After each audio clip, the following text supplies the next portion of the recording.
Merhabalar, herkese yeniden yeni bir video, yeni bir tarif ile merhaba diyorum. Arkadaşlar, Baldan Nefis Tarifler kanalıma hoş geldiniz.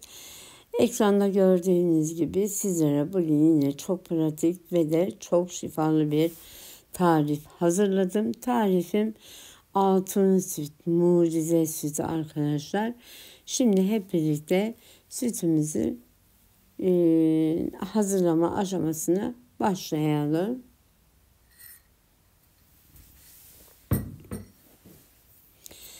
Evet arkadaşlar, sütümüzü kaynattım. Bir bardak süt göz kararı kaynattım. Fakat biraz az geldi. Onun üzerine tekrar süt ile bardağımı doldurdum. Arkadaşlar bakın, malzemelerimi de hazırlamıştım.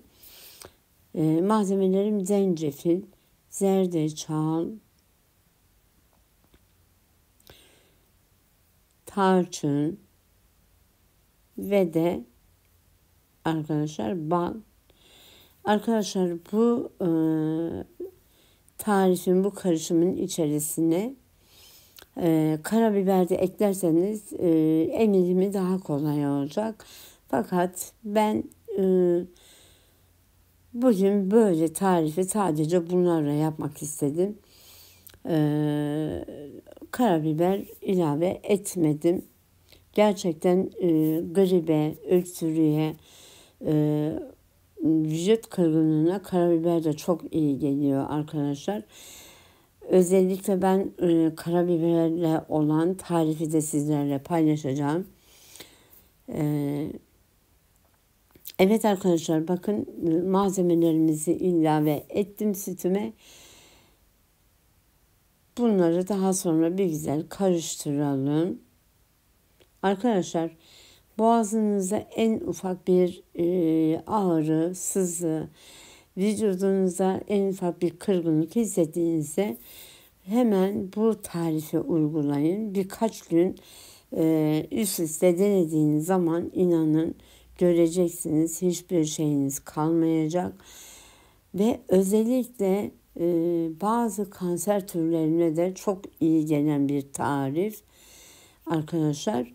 Çünkü zerdeçalın içinde kurkumin diye bir bileşim var arkadaşlar. O kanser türlerine çok faydalı. Yine de bu tarifimi doktorunuza danışmadan kullanmayın derim. Fakat gerçekten bunu özellikle alerjen yapısı olan arkadaşlar için söylüyorum. Ben bugüne kadar herhangi bir zararını görmedim. Ve de severek hazırladığım zaman tüketiyorum. Ailecek biz tüketiyoruz bu kış aylarında. Özellikle ben bunu sık sık yapar, hazırlar, ailece tüketiriz arkadaşlar. Zayıflamak isteyen arkadaşlar için de güzel bir tarif. Arkadaşlar bu sütümüzün yanında bir avuç kadar fındık, fıstık tüketirseniz daha da sütümüz daha da yararlı bir hale gelecek ve de gün boyu tok tutacak.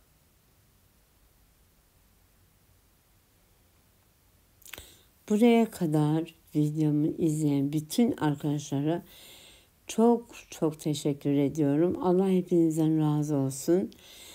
Arkadaşlar, kanalıma desteklerinizi esirgemeyiniz. Kanalım sizler sayesinde bir yerlere gelecek. Ve de arkadaşlar, kanalımı yakın arkadaşlarınızla, sevdiklerinizle paylaşırsanız sevinirim. Hepinize dediğim gibi ayrı ayrı çok çok teşekkür ediyorum. Allah hepinizden razı olsun. Kanala olan arkadaşların yolu açık olsun. Arkadaşlar, hepimizin kanalı inşallah çok güzel yerlere gelir.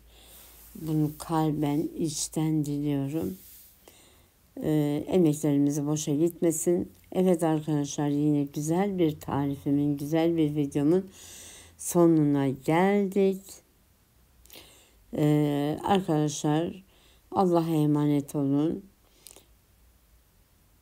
Rabbime emanetsiniz. Hoşça kalın, dostça kalın. Kanalımda kalın arkadaşlar.